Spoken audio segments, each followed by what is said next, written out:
ایک زمانے میں جنوبی ہندوستان کے متحرک مناظر میں ایک قابل ذکر حکمران رہتا تھا جسے ٹیپو سلطان کہا جاتا تھا۔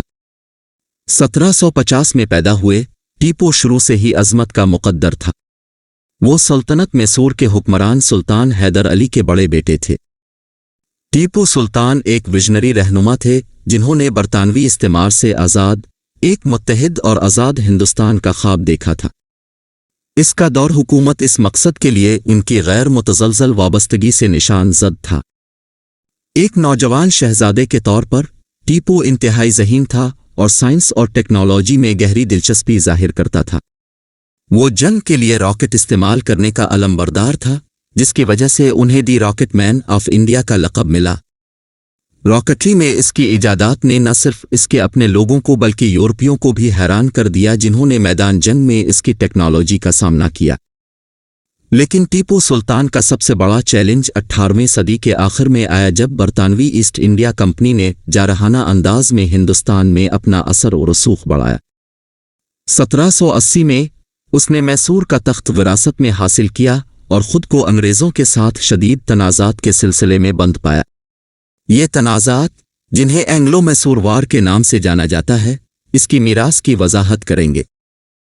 ٹیپو سلطان نہ صرف ایک شاندار فوجی حکمت عملی ساز تھے بلکہ ایک ایسے رہنما بھی تھے جنہوں نے اپنے لوگوں کا بہت خیال رکھا۔ اس نے اپنی سلطنت کو جدید بنایا، زراعت، انفراسٹرکچر اور تجارت کو بہتر کیا۔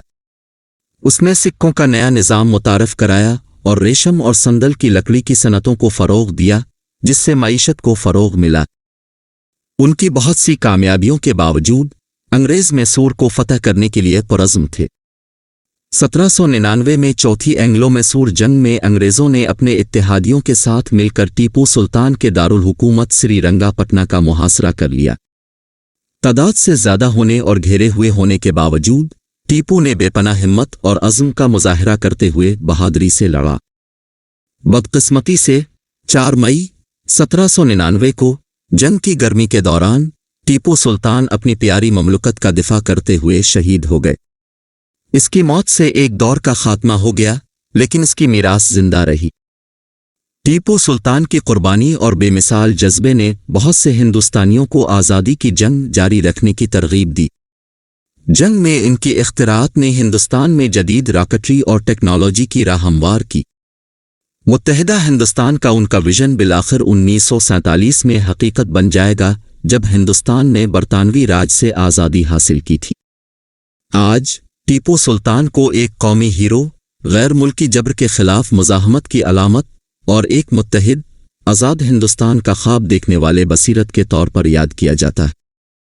اس کی کہانی ہمیں یاد دلاتی ہے کہ آزادی کا حصول اور اپنے وطن کا دفاع وہ اقدار ہیں جن کے لیے جدوجہد کرنا ضروری ہے، یہاں تک کہ زبردست مشکلات کے باوجود۔